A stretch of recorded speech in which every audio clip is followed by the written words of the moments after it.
Hello guys, welcome to our show. Today we discuss about user experience and SEO, how we can unite both. I remember many years ago I didn't consider UX because Google didn't consider UX as well. But that was wrong. Today I changed my approach. And yeah, of course, Google forced us to do it time to time.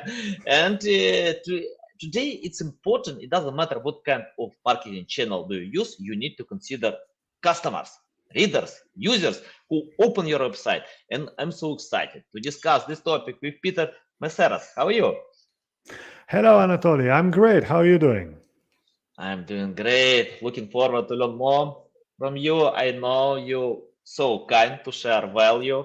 You did it twice on my podcast. I found your course on Udemy, so that's great. And you created a course about ChatGPT and Mhm. SEO. So you didn't wait a few years that I usually do now to share something new. Yeah, you do it uh, after launching ChatGPT because yeah, it's better to consider trends. Peter, before we start, remind about yourself, about your business, and for new listeners who didn't listen our first episodes. Anything about your business. Mm. So, thank you for having me on the podcast. It's great to be here for the second time, and I hope we're going to share some knowledge. So, about me, I'm a marketing consultant at this way at SEOS.si, doing everything myself, being an CMO for hire for companies that would like to increase their marketing, for companies where they don't really have a big marketing team, but they need someone to steer it in the right direction. This is when they call me, and I help them with all of the different channels. But of course, my main background has always been SEO because somehow I believe that SEO is a channel that every website, every web store, every B2B company, it delivers the best results, and it delivers the greatest value. So this is why I always push my clients to go into SEO next to other channels, of course. Yeah, I remember a few studies that SEO brings more traffic than all other channels. If I remember correctly, the number like 56% of all traffic are coming from Hmm. organic reach, from in most cases Google, and other channels like social media, referrals don't bring the same traffic. And yeah, I think it's a big mistake to avoid this channel, to ignore this channel, because of this traffic. But Peter, I want to ask you about something that many webmasters ignore. I found that webmasters chase traffic, not sales. No, and for example, if you get a million people a month, but if you can't sell your products, why Hmm. you need to have this traffic? Can you tell how to find the right approach? I mean, like to create the strategy with traffic that will sell in the end, that will cover your customer journey, buying persona, and will sell your products. It's not the question of wanting to acquire traffic or sales. We have to do all of that together, right? I always say that the SEO targets or SEO metrics should be in three different levels. So the first level is the most obvious. These are the keywords, right? Ranking for selected keywords is the first metric. The second metric then should be traffic. And the third metric should be e-commerce sales, or maybe leads if you're doing B2B, right? So what it allows you to, when you look at those three different, all of those three levels, it allows you to do different kind of SEO. As you mentioned, the consumer decision journey, right? At the beginning of the consumer decision journey, you don't want to, and you can't bring in conversions. You can't bring in leads. So measuring only e-commerce would push you into some kind of SEO that doesn't cover the whole consumer decision journey, and it doesn't help you do the sales later. right? So if we have all of the three kinds of metrics, it allows us to do, block traffic. It allows us to do traffic that does research on our website, and it allows us to do sales, and it allows us to do post-sale traffic. So if we have all of those three traffics, all of those visitors are future customers, and all of that traffic is going to help us in the future to sell better. This is why all of three levels of the metrics should be, all of the targets should be set. All of the three levels of the metrics should be looked for. And with that, you can really get the best traffic and sales to your website. Yeah. I usually check out the metric, traffic value, than traffic instead, because traffic value, if, paid marketers are willing to pay money for getting this traffic, that means you can get more results by having this traffic. And and of course, maybe, of course, when we, do strategic SEO, of course, we start usually with traffic that is close to the sale. So the traffic that's going to bring money first, and then we slowly move up the consumer decision journey to the beginnings. Of course, it doesn't mean that I'm going to start and the blogs that are never going to sell. But all of these three have to be important for us. Okay, let's talk about user experience. I think many years Google told us that UX doesn't play a big role. I remember when even Rand Fishkin shared a tweet about when he changed titles, descriptions, and after that he got better positions. When he asked his audience to spend some time on his website, and he got better positions. But Gary Ellis and many from Google replied to this. It's not the case because UX doesn't play. Today, I think it's a different story, because UX plays huge role. Even it doesn't matter, direct impact or indirect impact, it plays a huge role. For example, if you are going to build muscles, direct impact, you need to go to the gym to work hard. But if you don't eat healthy food, it doesn't help. You can't go ahead. Eating healthy food is indirect factor, but 50% of all results depend on eating this healthy food. 30% depends on resting, and only 20% of building muscles to work hard. And I think it's the same with SEO. It doesn't matter. I don't care about indirect.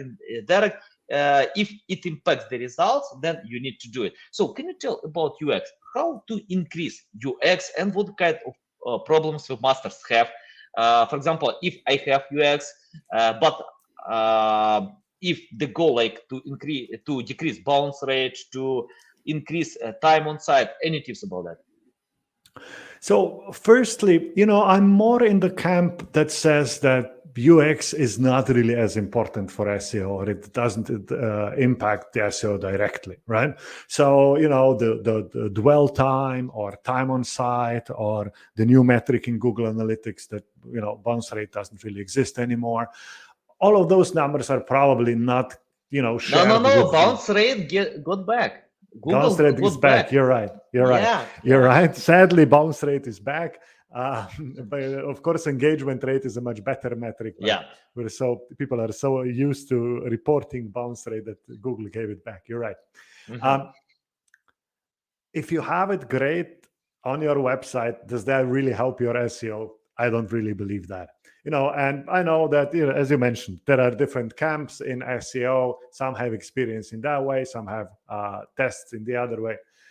But that does not mean that UX is not really important for websites or for traffic that comes from SEO, right? I started as an SEO in my marketing career, but the first thing that I've learned is bringing people to a website that doesn't convert doesn't really help you. So, UX and analytics was the next thing I had to study. Figuring out what kind of user experience do we need on our website. It is going to allow us that not only our SEO is going to work better. It's going to allow us that our advertising is going to work better. It's going to allow us that our conversions are going to be better, right? And I mentioned now SEO is going to work better. One good example is, our category pages on e-commerce shops. I think they are the biggest missed opportunity that every website is missing, right? The traditional category page, it's always just a title of that category, and then there's a square of the 3 times 3 products or 3 times 4 products or something like that, right? Maybe if someone is advanced SEO, they're going to put a sentence or 2 of SEO content on the category page and then believe that this is how it should be done, right? So many lost opportunities here for SEO, so many lost opportunities here for marketing in general. If we go back and start with the basic, with the marketing theory, we go back to the consumer decision journey, the category pages are meant for someone who doesn't really know yet what kind of a product he or she needs, right? It's for someone that comes to, look for TVs, what kind of TVs are out there, and what kind of TVs are on the market. And if let's imagine if someone goes to a physical store buying a TV. Usually what's going to happen, he's going to come there and there's going to be a salesperson. He's going to go, all right, I need a TV. And the salesperson is not going to go, here are 7,000 TVs, pick one. But what he's going to do is he's going to say, what are you going to use that TV for? How far from the TV are you going to sit? Are you going to play games, watch news, or watch sports? What kind of a TV you have now? Do you want to, ask all of the questions? And based on that, he's going to give you an answer. But on the internet, we just allow people to come to the category page where they have a giant list of TVs. And the number of TVs on an internet shop is usually even bigger than the one in a physical store. So how is someone supposed to figure out which of those TVs that are there on the landing pages is going to help them? Of course, we have some, faceted navigation or filters or stuff like that. But in general, we don't help people to figure out what they need. It's not, we are not selling what people want. We want to sell what we want to sell to the people. Let me give you an example. If people go and Google IKEA is, one of the most known brands in Europe selling furniture. If we check out their category pages, we see exactly what I'm talking about. Their category pages, before we scroll to the net with products, with the 3 times T products, we're going to see blog posts, we're going to see videos, we're going to see featured products, we're going to see text that tells you this is how you should buy, this is what are the things that you should be buying, right? This is stuff that is unique content, so it helps you with SEO. This is stuff that educates your future customers, so it helps you tell them what they should buy. And this is stuff that allows you to feature products that you want to push out, right? And this is good UX. This is UX that is going to allow someone to get the information that they need. And this is the UX that is going to allow someone to purchase the product that they want. So, this is how I come back to UX is really important for SEO, because good UX is going to allow you to have content, is going to allow you to have other information on the web page, and it's going to allow the person to really look for the stuff that they're looking for.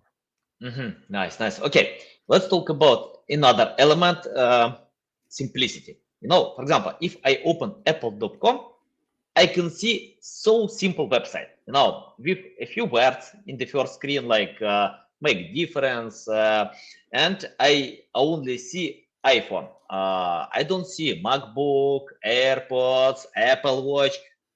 Yeah, I have the stuff, but I only see iPhone because this gadget is responsible for 50% of all sales in Apple. But another well-known website, Amazon. Now, if I open Amazon, a lot of items, a lot of products, and for example, if I open a product page, I can get almost everything: reviews, descriptions, pictures, video, everything, all elements that I need to push me forward, to tell me, okay, I can go ahead with this product. And I see when people, companies copy Apple or Amazon, can't get results because Apple is over simple. It works for a huge, big audience, loyal audience who doesn't need to probably to get all this information that it's important for Amazon, because we don't know most products on Amazon. We need to spend time to learn about them. And but if you create the same page like Amazon, it might confuse. You don't know what to do, what to use. And can you tell about priorities? I mean, like, for example, if we learn customers, we understand their pain points, we know what they're looking for. So can you tell how to cut away something less necessary and leave only necessary information, to increase conversion rate in the end? As you mentioned, right, if the customer wants to recreate Apple or recreate Amazon, it's probably best as you as a marketer run away from them, right? Just the one similar to the ones that want to, create the new Uber for something.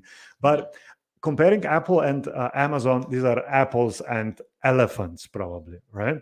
The number of products that are shown, the known, the how much the brand is known, the brand that is producing the products.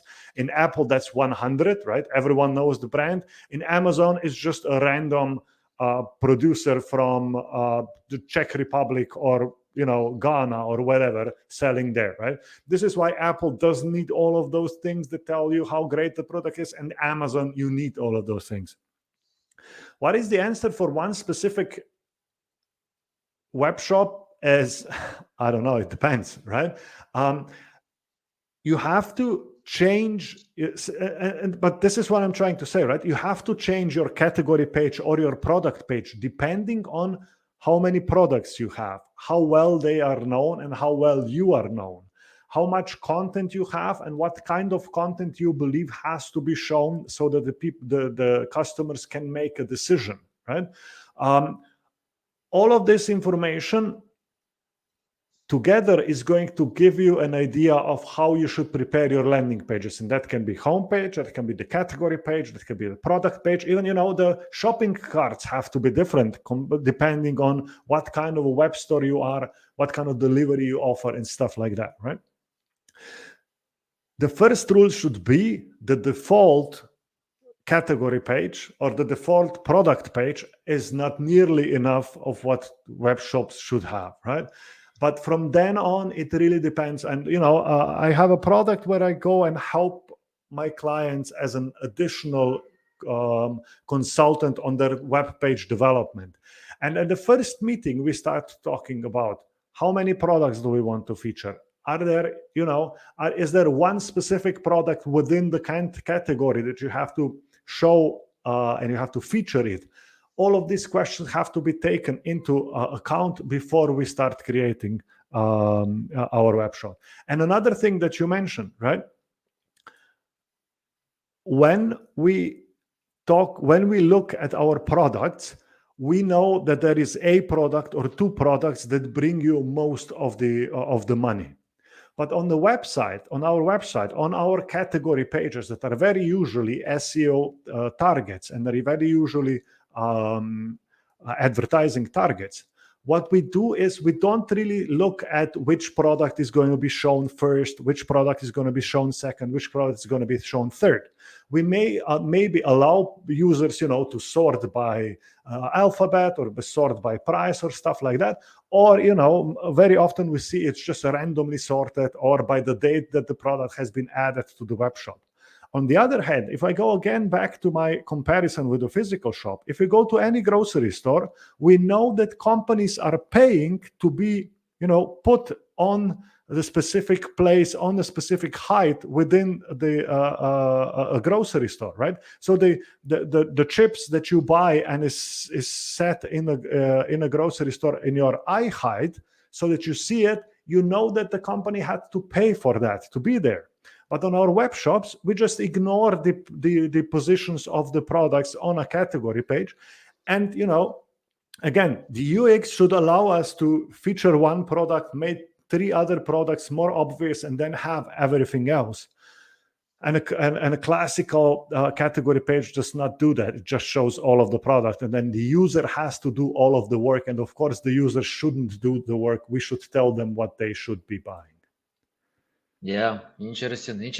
Okay, let's talk about another aspect that I love to check out big brands. For example, in Apple website, for me, it's hard to find features. Yeah, I can if I spend time to scroll. Yeah, Apple shares buttons where I can check out features. But what I found, Apple usually shares high quality pictures, and it creates the feeling of owning these items. For example, if I see Apple Watch, or for example AirPod, and Right. after watching this, I found that most customers don't need these features. They don't want to get them. And Apple knows about that. That's why it's you need to spend time to find features for some, I don't know, geek customers who need to know everything about that. And I remember the first, how it's called, not AirPod, before iPhone, how this product was iPad. called. The iPad. Not iPad, before iPad. The iPod. Was it the iPod? Yes. Yeah. I forget because today it's not the case. But well, the names are very similar. Yeah, that was revolution. That was revolution with this item, and it's interesting. The message that Apple used was like 1,000 songs in your pocket. 1,000 songs, not 10 gigabyte memory in your pocket. 1,000 songs, and but on Amazon, I don't see this approach. I see features. In the first visible screen, I see features. No, probably customers on Amazon need more these features than to get the feeling of owning. So, can you tell how to find the right approach? I think if something works for Apple, doesn't mean it works for Amazon or for any brands. Amazon has 1 billion products. Apple has, I don't know how many products, not a lot, but Amazon has 1 billion products, and Amazon created the environment where you can learn everything from one page, and it starts from features, not the feeling of getting this item, the feeling that, for example, when I watch a presentation about new Apple Watch, I got this feeling now that, I want to own it, I want to decide my problems by having this gadget. So can you tell how we all wanted to own it? How e-commerce websites can understand their customers and to show them features or descriptions or pictures, anything about that? As you said, you probably need everything on the web page. The question is how obvious it is, how high up on the page is it? Maybe you hide it behind a tab or stuff like that, right? How to figure out what is important for your customers? Well, the best way is to listen to your customers. There are multiple ways of how you can do that, but in general, you can just ask them. You can send a mass email to the people that have purchased something and ask them, why did you purchase that? What was the most important thing? The other thing is you can, and that is a very smart thing to do, is go and look at your reviews. Gathering reviews and looking at what the people are saying, what is good and what isn't good on your product.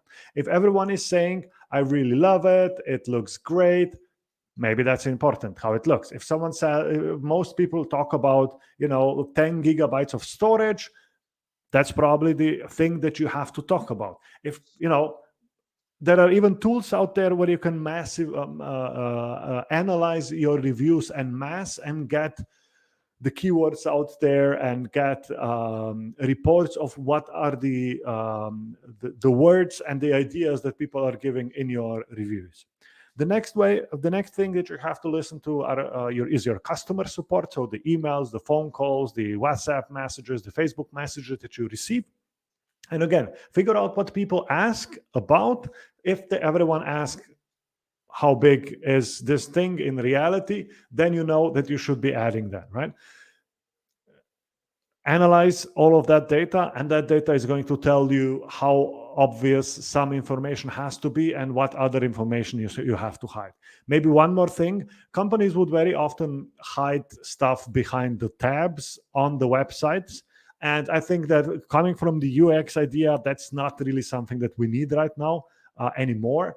Looking at Google Analytics, tabs are usually not clicked on, right? So you have like the main description, and then you have the tab for the technical details, and then you have the tab for reviews.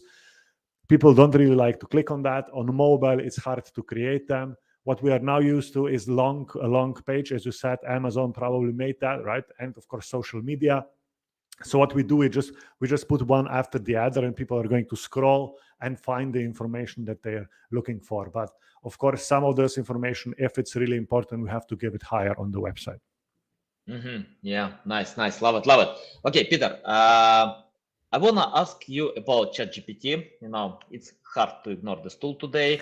You created a course about this tool to unite with SEO. You created a course on Udemy also, right? I've just checked it out. It looks really great. Good job. Yeah.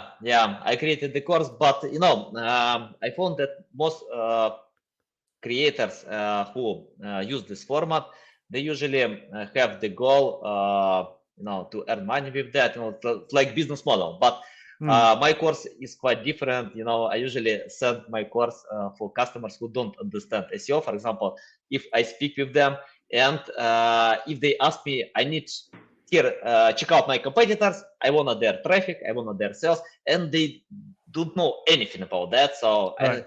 I usually tell them, take my course, learn on Google, on YouTube, because, for example, in my course, you can learn how to create high quality content, why we need to create high quality content. You can get great checklists from Lily Ray, advanced technical analysis from Jeff Coyle, Mike Phillips, created great lessons for this course. And our goal is to explain how SEO works. Then we can cooperate like a cohesive team to go ahead, to get a clear vision what we are going to do. So yeah, we created this course to help customers who reach out to us just to ask, please, I need traffic. It's hard to go ahead with that. But anyway, my question about ChatGPT. I cooperate with many great writers who write for Search Engine Journal, Forbes, Bloomberg, many great publications, Investopedia, and I found all of them use ChatGPT, all of them, without any exception. And that's okay. I think everyone knows about this tool. 100 million users signed in the first 2 months, but my main question is how to use it smart, because on ChatGPT I can generate the best rewriting content ever. Rewriting, not writing, nothing special, nothing new. Yeah, grammar looks great, everything looks great, but it's rewriting. So can you tell your way how to use in the correct way? I mean, like to use this tool, and I think everyone knows about this tool, and how to use this tool in the right way. So as you said, right, mostly ChatGPT is used, but of course it depends on what kind of a content you want to create. As we've done that in the past, we had cheaper writers, we had better writers, and then expensive writers, and then we had ourselves, right? Or the head of the company or whatever. It goes the same for news. When Christiane Amanpour wrote something, she's still not going to write with ChatGPT, right? But we know that is the best content that exists out there anywhere. But there's a lot of content that can be created with ChatGPT. How do we get that best content? I just worked today with a client that is selling mineral water in Austria, and his homework from the previous consulting was to create. So we did the keyword research, we did the topical research, then we did the additional keywords and all of that. We found the URLs. We did all of the SEO prep, and then I was like, okay, create one article, and then let's meet next time and check the article and see how you do. He didn't bring an article. He was like, I spent 6 hours on ChatGPT, but I didn't really get an article that I would be okay with. And when we went through his process, his biggest problem was that he thought about the query, and of course I gave him some ideas about how to put together a great query. And he looked at my Udemy course. He got an article and then was, nah, that's not the best. He opened a new chat and then again he was looking for the best query to get an article, right? So the problem was that he wasn't working with what we got from ChatGPT and working on that, right? Of course, the first result that you get is more of a skeleton of an article that you're going to use. It has maybe some subheadings, it has some content, but then you have to go paragraph by paragraph, figuring out which of the content is good and how to expand or how to work on that content so that you get it as a great content, right? We've done the same with you hired a writer. He gave you an article and then you went with comments in Google or in Word or whatever. You gave him comments on the article, gave it back, and then he or she rewrote it and gave it back to you, right? So we have to work the material. Of course, we have to bring all of our experience of what is good for marketing, what is good for the customers, consumer decision journey, types of content, all of that, bringing that into and then working on that article. This is probably the most important thing that people should think of when they're creating ChatGPT content. And how to use ChatGPT for e-commerce products, pages, because our main topic e-commerce.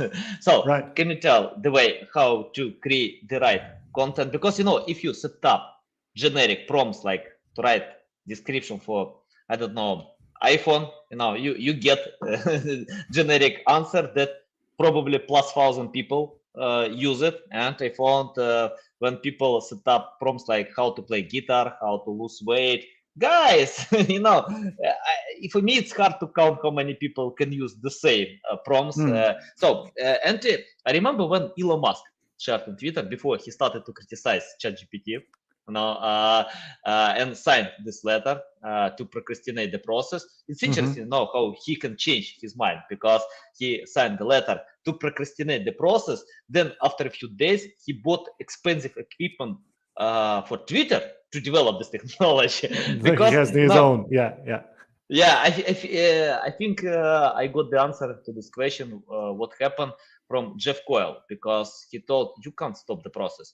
Okay, even if someone from government will tell, okay, we need to stop the process, but you can stop the process in the US, but you can't stop in China, in other countries. And you can't stop the process in some companies. They don't care about if someone told them to do it. And Elon Musk got this point, because in the future, Jeff Coyle told me, we will have 3 companies. The first company will develop AI. The second company will implement AI. And the third company will be obsolete. They can leave the trade. So yeah, that's why I think Elon Musk changed the mind. He can do it fast, luckily for them. And tell about using ChatGPT for e-commerce pages. So, creating product descriptions is probably the most important and the hardest thing that you can do, right? So expecting ChatGPT to solve that problem by itself, of course, it's not going to happen. And as you mentioned, I can, of course, ask it, create the product description for this pen. It's a small pen, make a good one, and it should be SEO optimized, and it should be optimized for sales, right? It's not going to work. What we have to do, and this is, it's in the same way, it talks about using ChatGPT in the same way as in any other part. We have to give it ideas. We have to give it content first. We have to teach it first what is the content that it's going to prepare, and then we can get great content, right? So we have to do 2 things in this example. Number 1, we have to tell it what kind of a product descriptions we want, what the structure should be, what our company is, what our tone of voice should be, what are the important parts, maybe, general description, then usage, then technical descriptions, then practical, I don't know, right? this is the first part we have to teach it. And the other part is that we have to input some kind of information about that product. Maybe, stuff that we get from our wholesaler, or stuff that we get from other websites, or stuff that we get from other companies. All of this information, we have to put it in, and then we can get content back. We can do that en masse, of course. We can use ChatGPT with Google Sheets, add all of that in there, and then massively create the content that's going to come, the product descriptions, right? So if we already have like the product description that we got from our wholesaler, but that's in a different language, and it's not really set up in the way that it should be done for our web page, we just take that from our database, put it in an Excel sheet, send it to ChatGPT, give it all that information, get it back. But of course, it's not miraculously going to create content from nothing. We have to feed it stuff, and that's the same as everywhere else. Yeah, I agree. Peter, I have 2 questions left, and my common question that I always ask SEO experts about your experience. As I mentioned, that I usually cooperate with many different clients, but I found we get high ranking positions and results with clients who understand SEO.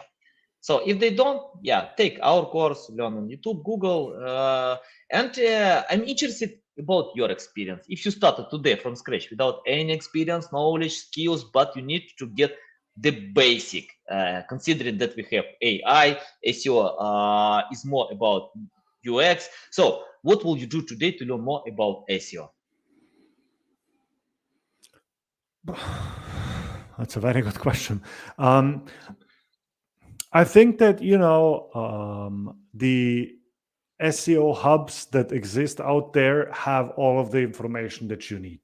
That means the Moz content that is out there, the SEMrush content that is out there. All of that is going to give you the 80% of everything that you need to have for SEO. And with that, if you're not in the most competitive niche, if you're not competing with the biggest websites, you're going to do most of it. Because generally, I believe that SEO is not really a complicated thing. The problem with SEO is that people don't really implement it, right? Doing on-site SEO is generally 7 things that you have to do: title, description, images, content, But the problem is that people don't go through their first 100 most important pages and do that. Right? And it's the same for backlinks. Of course, there are fancy backlink strategies that we talk about on conferences and stuff like that. But in general, a lot of backlink acquisition can be done just as normal marketing, right? I've been on a fair, I call them, I want to get a link from the fair website, right?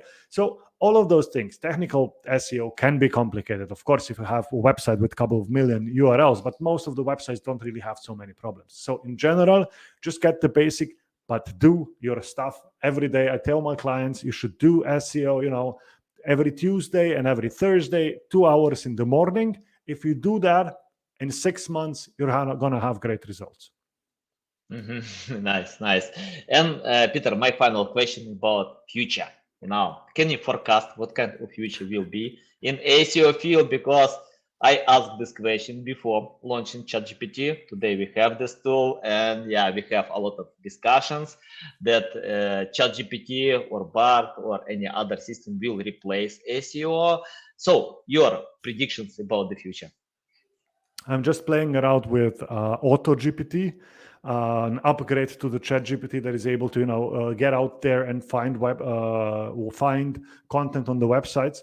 Or if I go to bing.com and use the ChatGPT there, I can also see that, it goes out and looks for websites. I think it's going to be the same. I think that all of these tools are still going to need a place where they can get authoritative content. They're still going to need, a place where they get up-to-date content and content that really has some additional value behind that, right? So the ChatGPT 5.0 or even ChatGPT 4.0 with plugins is able to go and fetch a website and give you the content from there. So I think that it's going to change a bit. It's gonna be a bit different, but there are still going to be needed sources where that content comes from, and a lot of those sources can't be provided by Wikipedia and news media, right? A lot of these sources have to be provided by, may that be the producer of a product, may that be the seller of the product, may that be just a random person who has a hobby where he likes to talk about knives. So that content has to be prepared. The learning model, the large language models are probably going to get that content and rehash it and give it out in a different way. And of course, they're going to have to start giving out sources in the same way as Google is giving out sources. So I think that's the future. It's the same. It's sort of PR it's going to be a PR just on a bit different, user interface, and that's it. Yeah. We'll see. Peter, it's a big pleasure to get on my show again. You are so kind to share all these valuable insights. Love it. I love to learn from you. Tell our audience the best way how to keep learning from you, how to reach out to you, how to follow you. This one, SEOS.si, has an English part of the website. There's a newsletter that I regularly send out, and you can just search for me on LinkedIn and find me there, and you can talk to me there. I'll be glad to see. I just like to talk about marketing and SEO with anyone. So, and a big thank you to having me on the podcast. It's great talking to you every time. Yeah. Love it. Guys, you can find the links to LinkedIn account, to the website in the description below. Listen us on Apple, Google, Spotify, and see you next time.